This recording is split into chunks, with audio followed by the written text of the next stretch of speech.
ഇന്ന് ഞാനിവിടെ ഉണ്ടാക്കിയിരിക്കുന്നത് നല്ല അടിപൊളി ഒരു സ്നാക്ക് റെസിപ്പിയാണ്. പറഞ്ഞു വരുമ്പോൾ നമ്മുടെ പപ്സിൻ്റെയൊക്കെ ഒരു അനിയനായിട്ട് വരുവാണെങ്കിലും ടേസ്റ്റിൽ അതിനെക്കാട്ടി മുമ്പൻ തന്നെയാണ്. കണ്ടില്ലേ, നല്ല ഈസി ആയിട്ട് ഉണ്ടാക്കിയെടുക്കാൻ പറ്റും. അപ്പോൾ നമുക്ക് ഈ ഒരു റെസിപ്പി എങ്ങനെയാണ് ഉണ്ടാക്കുന്നത് നോക്കിയിട്ട് വരാം. ഈവനിങ് സ്നാക്ക് ഉണ്ടാക്കാനായിട്ട് ഇതുപോലെ 1.5 കപ്പ് മൈദ ഞാൻ ഈ ബൗളിലോട്ട് ഇട്ട് കൊടുത്തിട്ടുണ്ട്. ഇതിലേക്ക് ആവശ്യത്തിനുള്ള ഉപ്പ് ഇട്ട് കൊടുക്കാം. ഒരു 1/2 ടീസ്പൂണോളം ഉപ്പിട്ട് കൊടുക്കുന്നുണ്ട്. നമുക്കിതിലേക്ക് കുറച്ച് കറുത്ത എള്ളിട്ട് കൊടുക്കാം. കഴുകി ഉണക്കി വെച്ചിരിക്കുന്ന എള്ളാണിത്. ഇട്ട് കൊടുക്കാനുള്ളത് കുറച്ച് ബട്ടറാണ്. അതുപോലെ കുറച്ച് ബട്ടർ ഇട്ട് കൊടുത്ത് ഇതെല്ലാം കൂടെ നന്നായിട്ടൊന്ന് ഇളക്കിയെടുക്കണം.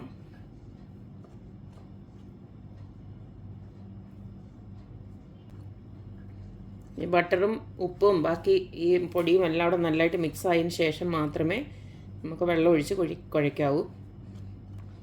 നമുക്ക് കുറേശ്ശെ വെള്ളം ഒഴിച്ച് ചപ്പാത്തി മാവിൻ്റെ കൂട്ട് ഒന്ന് കുഴച്ചെടുക്കാം.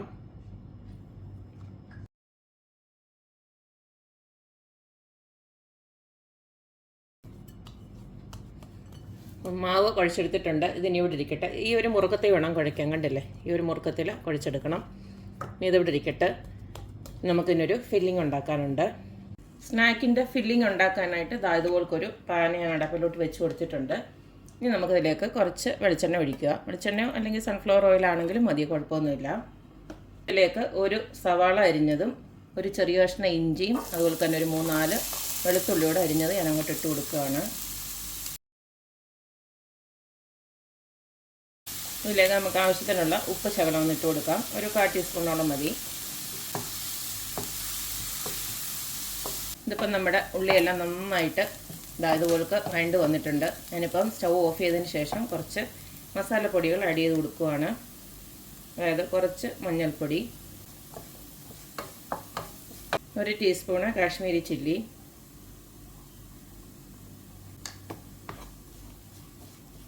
പിന്നെ കുറച്ച് ഗരം മസാല,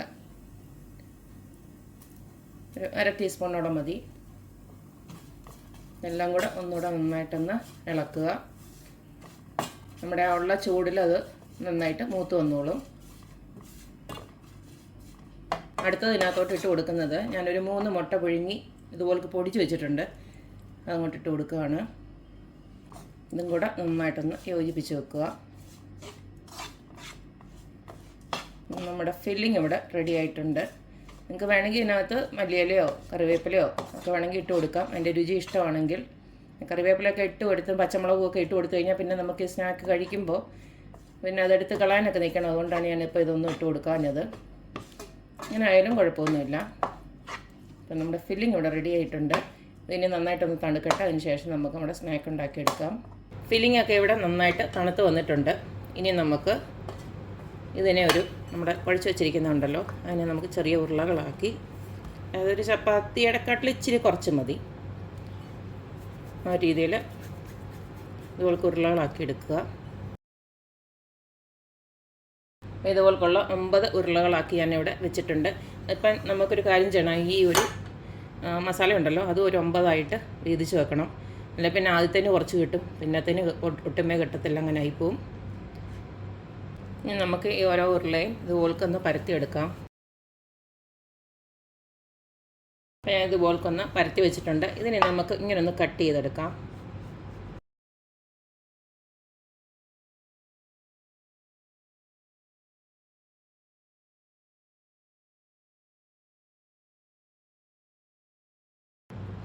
ഈ ഒരു ഭാഗത്ത് വേണം നമ്മുടെ ഫില്ലിങ് വെക്കാനായിട്ട്.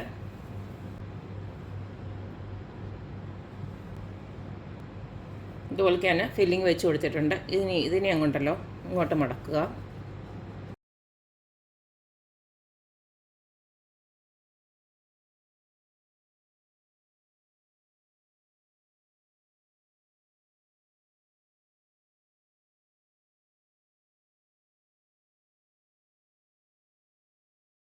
ഇങ്ങനെ ഓരോന്നും ആക്കിയെടുക്കുക. ഇപ്പോൾ ഒരു റിബൺ മാതിരി ഇരിക്കും. നമ്മുടെ അകത്തെ ഫില്ലിംഗ് ഒക്കെ അവിടെ ഉണ്ട് താനും. ഇതുപോലെ ആക്കിയെടുത്ത് വെച്ചാൽ മതി.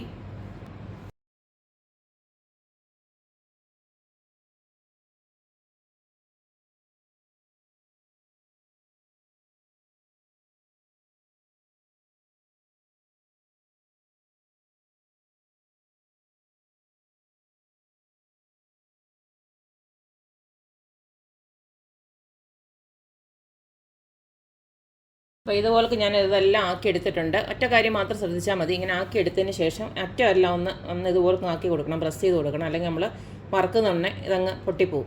കണ്ടില്ലേ, ഇതുപോലെ ഒന്ന് പ്രസ് ചെയ്ത് കൊടുത്താൽ മതി. പിന്നെ അങ്ങോട്ടും പോകത്തില്ല. കണ്ടില്ലേ, ഇതുപോലെ ഒന്ന് ആക്കി കൊടുത്തേച്ചാൽ മതി. അപ്പോൾ ഇനി നമുക്കൊന്ന് ഫ്രൈ ചെയ്തെടുക്കാം. അപ്പോൾ നമ്മുടെ സ്നാക്ക് വറുത്തെടുക്കാനായിട്ട് ഇതുപോലെ ചീനിച്ചട്ടിയിലോട്ട് ഞാൻ സൺഫ്ലവർ ഓയിലാണ് ഒഴിച്ചു കൊടുത്തിരിക്കുന്നത്. ഇനി നമുക്ക് ഇത് ഓരോന്നായിട്ട് നമുക്ക് വറുത്തെടുക്കാം.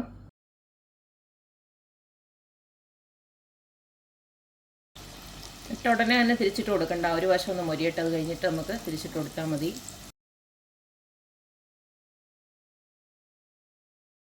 രണ്ട് വശവും നന്നായിട്ട് ഇതുപോലെ മൂത്ത് വരുന്നുണ്ട്. നമുക്കിതങ്ങ് കോരി മാറ്റാം.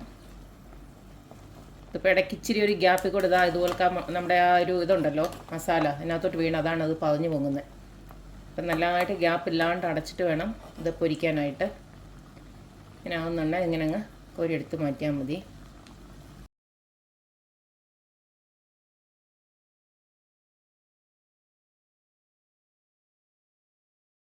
അപ്പോൾ കണ്ടല്ലോ, നമ്മുടെ അടിപൊളിയായിട്ടുള്ള ഒരു വ്യത്യസ്തമായിട്ടുള്ള ഒരു സ്നാക്ക് ഇവിടെ റെഡി ആയിട്ടുണ്ട്. ഏകദേശം നമ്മുടെ പപ്സിൻ്റെ ഫില്ലിംഗ് ഒക്കെ തന്നെയാണ്, എന്നാലും നല്ല ടേസ്റ്റാണ്. നമുക്ക് ഈസി ആയിട്ട് ഉണ്ടാക്കാൻ പറ്റും. അപ്പോൾ എല്ലാവരും ഇതൊന്ന് ഉണ്ടാക്കി നോക്കുക. പിന്നെ ഇതിനകത്ത് ഈ പതഞ്ഞു മുങ്ങി വരുന്നത് ഞാൻ നേരത്തെ പറഞ്ഞല്ലോ, ആ ഒരു മുട്ടയുടെ കൂട്ട് ശകലം അതിനകത്ത് വീണ്, അതുകൊണ്ടാണ് ഇതുപോലെ ഇങ്ങനെ പതഞ്ഞു വരുന്നത്. അപ്പം നിങ്ങൾ ഫില്ല് ചെയ്യുന്നുണ്ടെ ആ ഒരു ഫില്ലിങ് കറക്റ്റ് പൊതിഞ്ഞുള്ള രീതിയിൽ തന്നെ ഫില്ല് ചെയ്യണം. അങ്ങനെ ആകുമ്പോൾ ഇങ്ങനെ ഒരു സംഭവം വരത്തില്ല. അപ്പോൾ അതേ കണ്ടോ, ഇത്രയേ ഉള്ളൂ. അപ്പോൾ പിള്ളേർക്കൊക്കെ ആണെങ്കിലും സ്കൂൾ വിട്ട് വരുന്നുണ്ടെ നല്ല ഹെൽത്തി ആയിട്ട് തന്നെ മുട്ടയൊക്കെ വെച്ചിട്ടുള്ള ഈ ഒരു സ്നാക്ക് ഉണ്ടാക്കി കൊടുക്കുക. മാത്രമല്ല 4 മണിക്ക് എല്ലാവർക്കും 4 മണിക്കൊക്കെ ചായയുടെ കൂടെ എല്ലാവർക്കും പറ്റിയൊരു സ്നാക്കാണിത്. നമ്മൾ വെളിയിൽ നിന്ന് ഈ ബേക്കറിയിൽ നിന്നൊക്കെ പഫ്സ് വാങ്ങിച്ച് കഴിക്കുന്നതിന് പകരം ഇതുപോലൊക്കെ ഉണ്ടാക്കി വീട്ടിൽ തന്നെ എടുത്തു കഴിഞ്ഞാൽ നല്ല അടിപൊളി ടേസ്റ്റ് അല്ലേ. അപ്പോൾ എല്ലാവരും ട്രൈ ചെയ്ത് നോക്കുക, അഭിപ്രായങ്ങളൊക്കെ അറിയിക്കുക. അപ്പോൾ എപ്പോഴും പറയുന്ന പോലെ തന്നെ റെസിപ്പീസ് ഇഷ്ടമുള്ള എല്ലാവരും please like, share and subscribe. അപ്പോൾ ഇനി ഒരു അടിപൊളി വീഡിയോ ആയിട്ട് വരുന്നവരേക്കും ബായ്.